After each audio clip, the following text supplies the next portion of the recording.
Good day, dear my brothers and sisters. Let's talk about post-Camp David peace and the occupied Golan Heights on March 26, 1979. United States capital Washington hosted a signing ceremony that was very closely followed by the world press. Behind the long table placed in the White House garden were Israeli, Egyptian, and the United States flags. The three people at the table were Egyptian President Mohammed Anwar al-Sadat, United States President Jimmy Carter, and Israeli Prime Minister Menahem Begin, with the text signed among warm embraces, laughter, and the constant flashing of cameras. A new era opened in recent Middle East history. Permanent peace had been established between Egypt and Israel, two countries that had clashed numerous times in the past. Interestingly, the path that leads to the Camp David deal started with a war. Anwar Sadat, President of Egypt, who had been testing the waters for a comprehensive peace deal with Israel since he came to presidency after Jamal Abdel Nasser in 1970, had noticed that Washington and Tel Aviv were not taking him seriously. According to the Americans and Israelis, the Six-Day War in 1967 had completely destroyed the Egyptian army and zeroed its capacity. There was no need to fear the Egyptian army and Egypt itself. It would not be able to recover for some time. The 1973 war, named the Yom Kippur War because it coincided with the namesake Jewish holiday, had given Sadat the chance to prove that the Egyptian army still existed, that it still had the ability to attack. Sadat, who ordered an attack on the Israeli line in Sinai, Bar Levi line, sure that a case fire would be declared shortly, was pleased with the result. The morale of the country and its military was back to normal. They had shown their interlocutors how serious they were, and also guaranteed the strategy they would apply from now on.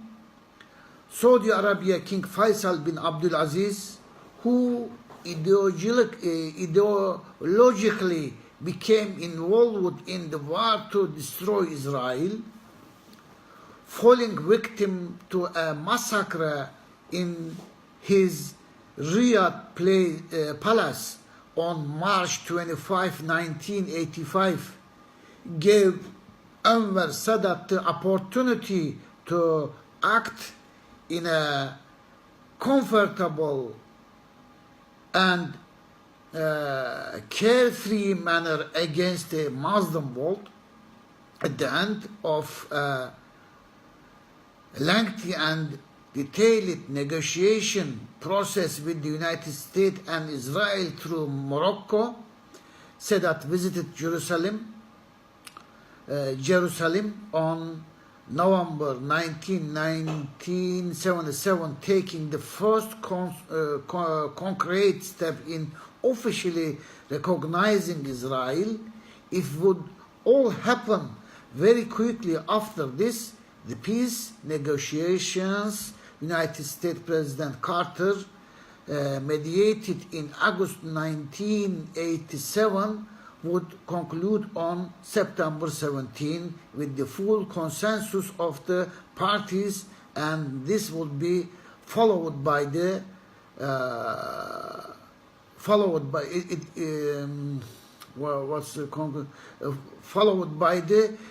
signing ceremony on March 26, 1979.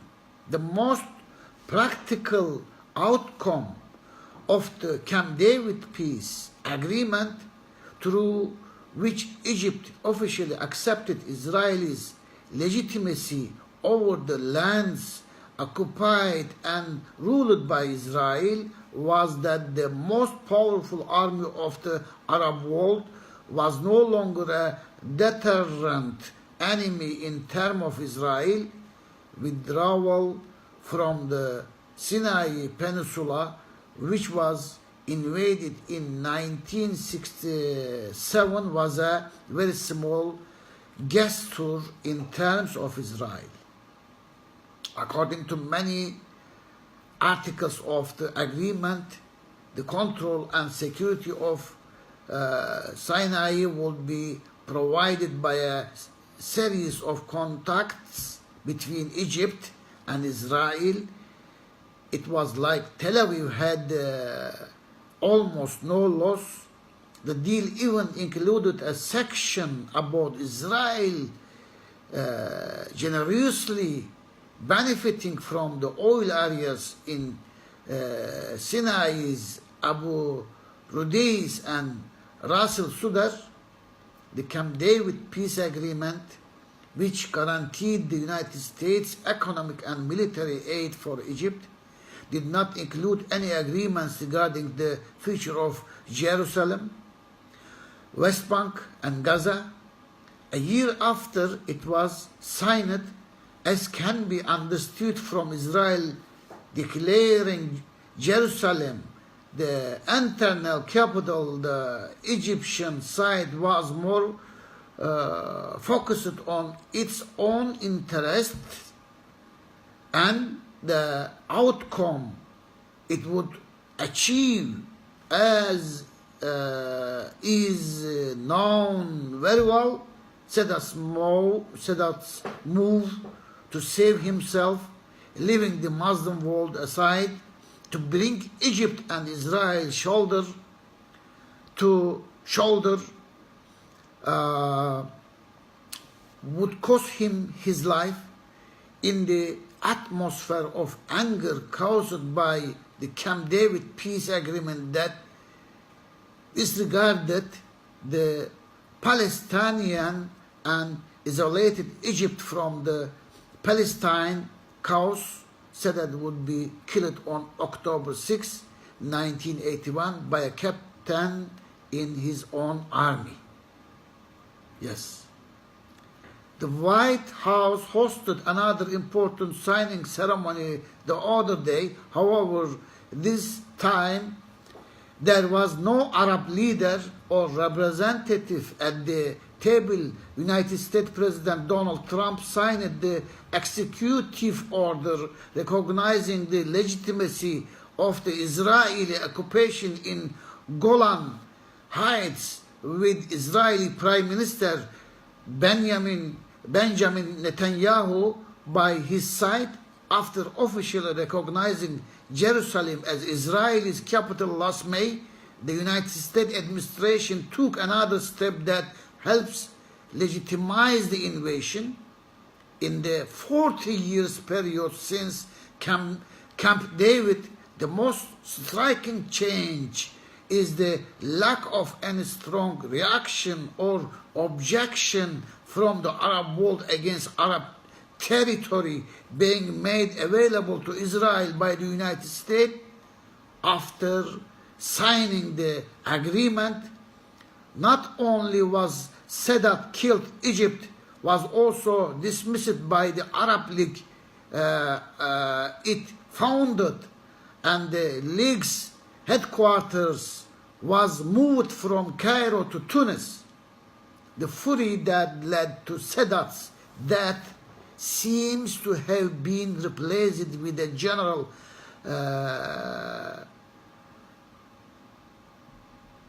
acceptance and non-challenge today. This is exactly what it is that leads the United States and Israel to act too recklessly. Yes, dear my brothers and sisters, discussing the Israel matter and the occupation through Israel and the United States is a great waste of time now. The opposite front seems to have taken a quite clear position. As a matter of fact, Trump, contrary to this predecessors, is even consistent with an open pro-occupation attitude.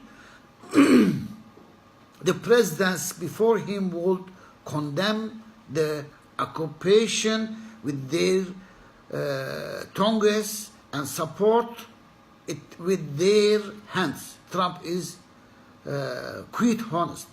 Israel and the occupation should be discussed within the context of the Muslims' world's attitude, its approach to the matter, the division among itself and its conflicts. Because just as the note is here, a likely solution lies here too. This is number one. Number two, Democrats are boycotting the Israel lobby. Democrats Party representative Ilhan Omar has been the constant target of smearing campaigns in the United States due to her criticisms against the Israel lobby. On the other hand, Trump and other Republicans still insist on their claim that the Democrat Party has turned into an anti-Jewish party. The Trumpists are greatly striving to get the American Jews who vote for the Democrats on their side. The Israel lobby sees that the sympathy young Americans have for Israel is rapidly decreasing day by day, and they are aware for the impact this will have on American politics. Despite all the pressure, the fact that the Congress couldn't make a decision to condemn Ilhan Omar shows how strong young Democrats are within the party allegiance. The Democrat Party, on the other hand, needs the positive energy of the new generation Democrats in order to defeat Trump in the 2020 presidential election. Yes. Democrats are very uncomfortable with the fact that the Israel lobby, especially AIPAC, is almost to equivalent of Republicans and Trump. They don't like the close relationship the lobby has with the evangelical Christian Zionists. Another issue they are uncomfortable with is Trump's Middle East policies, which are in parallel with the Christian Zionists geopolitical agendas, the Israel lobby is afraid to lose the two-party support Israel has within the Congress, because they know what without the two-party support, pro-Israel decisions cannot be passed in Congress. The American Israel Public Affairs Committee holds annual conferences. These conferences are seen as a showcase by prominent political actors. Making a speech at these conferences is considered critical for the politicians who have planned for the future. The vast opportunities the Israel lobby has, especially in terms of media outlets and financial issues, have been quite appealing for politicians. AIPAC conferences also serve as a test to measure the degree of support politicians for Israel. However, during this term, there are cracks in terms of AIPAC's political influence.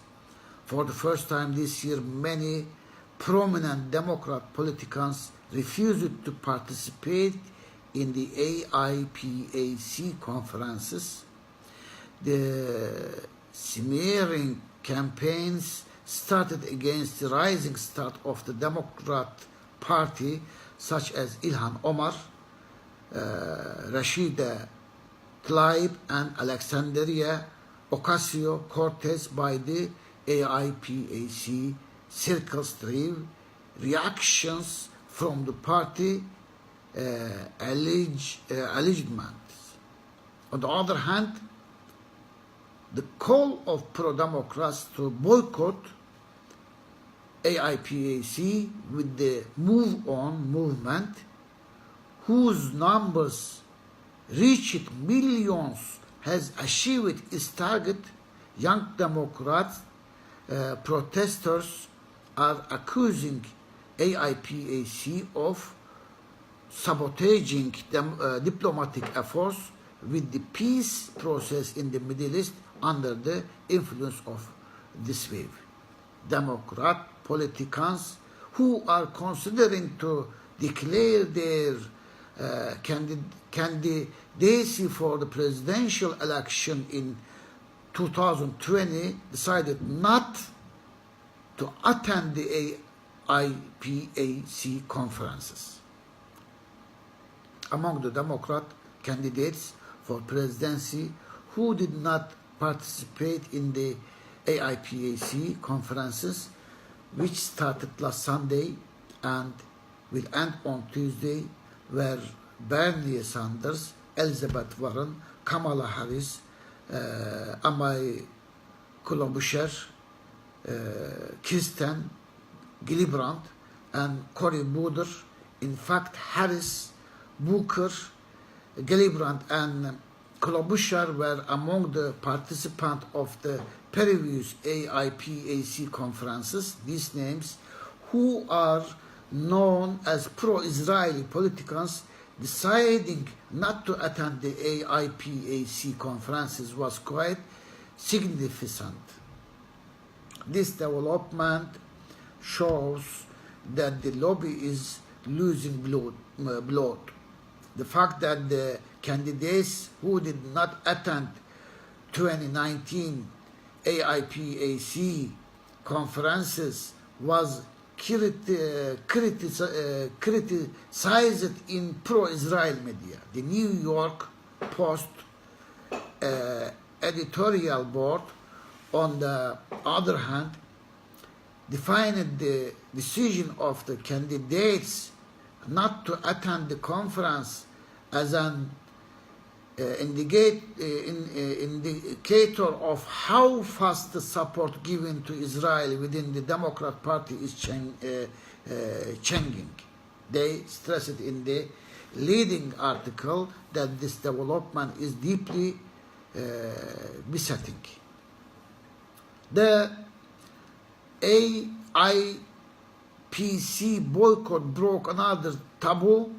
It seems that the changing new generation of American society are going to be more influential in politics. There is no doubt that this transformation will negatively affect the unconditional two-party support the United States Congress has been giving Israel. Yes. Now we will going to talk about the last subject that I would like to inform you. What does the Middle East want from the United States? And what does Washington want? These two questions. Let it please not be mistaken that when we make a critical analysis of our countries in the Middle East, especially on what is going on in Egypt, to our American friends, or the defenders of democracy and human rights, this is not an invitation for the United States to once again intervene in our affairs or to support other partners against the dictators they have supported so far. It is no secret that the United States has only supported dictators and the strong despotic enemies of democracy. And therefore it constitutes the biggest obstacle against the development of democracy in our countries. That is why co-plotters and possible dictators turning to the United States for approval and asking for their support is no unusual occurrence. Dear my brothers and sisters, however, we don't mean here the suggest that the United States should change their partners and start supporting the people instead of the dictators. What we want from the United States is for it to stop supporting the enemies of democracy in our countries and refrain from any intervention which would interrupt the development of democracy in our country. Otherwise, if they let them be, our people too are on the way to achieve democracy, human rights, honor, and freedom. However, the greatest barrier hindering such demands is the incomprehensible investment the United States and the other Western countries have made to the anti-democracy groups in our countries. In summary, this is what famous Egyptian political scientist Professor Saifuddin Abdulkadir and the leader of Gad al-Thawra Liberal Party Ayman Noor said in the Middle East policy of the United States Visions and Transformation Forum, which were also repeated by me. The forum was organized by the United States-based National Interest Foundation, the events of which slain Saudi journalist Jamal Khashoggi also attended and made speeches in the past, and the strategic think tank society. It was a good example of a rare event that brought together important participants from America and the Middle East that discovered the United States. While names such as Karen Attia, the editor of Jamal Khashoggi's columns and one of the influential journalists of the Washington Post, who also played an important role in the Khashoggi case, finding a place in the Washington Post, and the United States agenda. The former president of the Republican Party, former Congressman James Moran, Nick Rahal, Doug Bando from the Huffington Post, and Khalid Al-Jindi from the Brookings Institute attended the event. The chief editor of the Mujtama Journal of Kuwait, Mohammed Al-Rashid, and Abdullah Al-Shaji from Kuwait University were also present. Dr. Talha Köse, Dr. Bilgehan Ayık, Dr. Hakkı Uygur, and Professor Muhyiddin Ataman were among the lecturers of the panel from Turkey. Many auditors attended the 6 sessions and analyzed the United States Middle East policies. Among the subjects discussed in the summit, the most prominent ones were the Jamal Khashoggi case, Trump's declaration that amid the ongoing Israeli occupation in Golan Heights since 1967, it will finally be recognized as Israel's territory, and the United States' attitude regarding the recent developments in the Middle East in general, Egypt in particular. To tell the truth, despite the expectation that a message will be given to the United States to support democratic actors in the Middle East, almost all participants from Middle Eastern countries asserted that they don't want the United States support. They don't want the United States support. The sociological dynamics of the Middle Eastern people are already forcing society towards democratization and freedoms. As long as the United States stays away, the United States and EU, which affix great importance to democracy in their own territories, have a tendency to strangle any democratic development taking place in Muslim societies, since they see its existence in these societies as a trade against their own interests. Moreover, they also keep asking the question of why democracy cannot exist in the Muslim world, channeling social science circles and the public opinion. We don't expect anything from the United States. We don't expect anything from the United States, but they should also know that the current Middle East policy is not serving their interests either, because the Middle East is greater than Israel. Unlike the United States position and Israel-centric policies indicate, the Middle East isn't just about Israel. As Israel is doomed to fail as long as it continues making enemies of all the people of the Middle East, it is going to take the United States with it. However, the question Bush Jr. asked right after the September 11 attacks is still there to guide the United States to revise its vision. Why do they hate us so badly? They don't need to search to find the answer. The fact that the United States policies in the Middle East are completely reduced to Israel's security concerns and interest is destroying the future that the United States has in the region.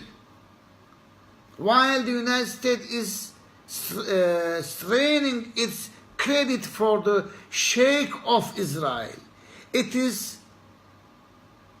reliability and consistency in issues such as democracy, human rights, and freedoms and its neutral position as a superpower. It is also destroying all friendly relations. Of course, for now, the dictators they support seem very friendly with them since they owe their existence to the United States. But Washington should realize that neither those dictators have a future in the region, nor is there anything good coming out from standing on their side. Moreover, by supporting them, they also support all the crimes they commit against humanity, and this creates more hatred among the people of the region. Exactly for this region, the United States is about to lose the moral and prestigious position it once had for being a superpower. The fact that it is not the center for democratic or modern values anymore clearly proves this. In short, the United States is paying heavy price for Israel. Unfortunately, they are not even aware of this. Thank you very much for listening. My nation, my ummah, and all human beings. God bless you all. Thank you.